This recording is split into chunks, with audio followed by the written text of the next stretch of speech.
Last week, China abandoned its unconscionable one-child policy, replacing it instead with a two-child policy. This newfound leniency from China's Communist Party remains, in my view, an appalling human rights violation. Demographers and economists were quick to weigh in last week when it was announced that the policy would change, suggesting that it is coming too late to ameliorate the harm this decades-old one-child policy has done to China's economy and its people. China's shrinking workforce and gender imbalance will produce a host of crippling challenges for the Chinese people in the decades to come. But these economic and demographic concerns, important though they certainly are dwarfed, in my view, by the more fundamental human rights issue involved. Stop for a moment and imagine the day the American people were told by our government that we could only have one child, or two children, or any number of children for that matter. That our alternative was to pay a fine, endure political punishment, or worse, suffer the violence of forced abortion and sterilization. Would we tolerate such a restriction from our government? I would hope not. The American people love our freedoms. We value our rights, and we are supposed to be operating under the rule of law.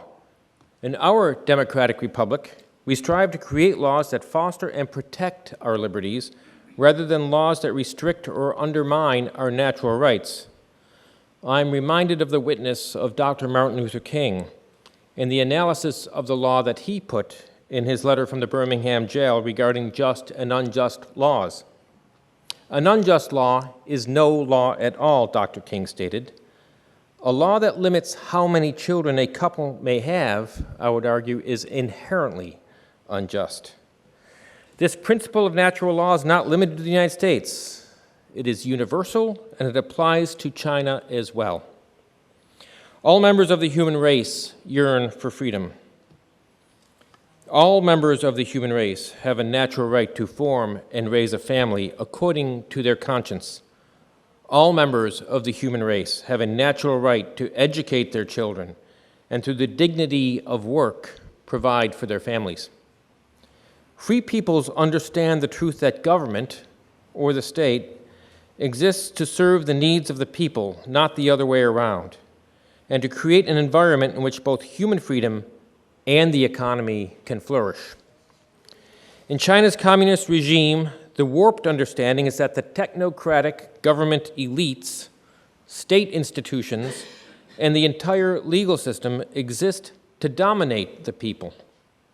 We can see how poorly this philosophy has played out in reality. The Chinese people are suffering the consequences. Tragically, female babies have been the victims of gendercide in China for decades, leaving many young men without the hope of finding a wife. Parents may not have the support in old age that multiple children can provide. And China has lost a generation of people who could be helping to solve global problems.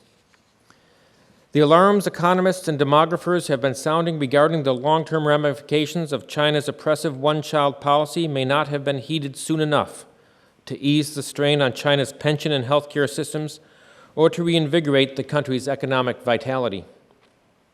Still, hope remains. We must always maintain our commitment to human rights because every human person is born with the same unalienable human rights. The more than 1.3 billion people living in China today are more than a statistic.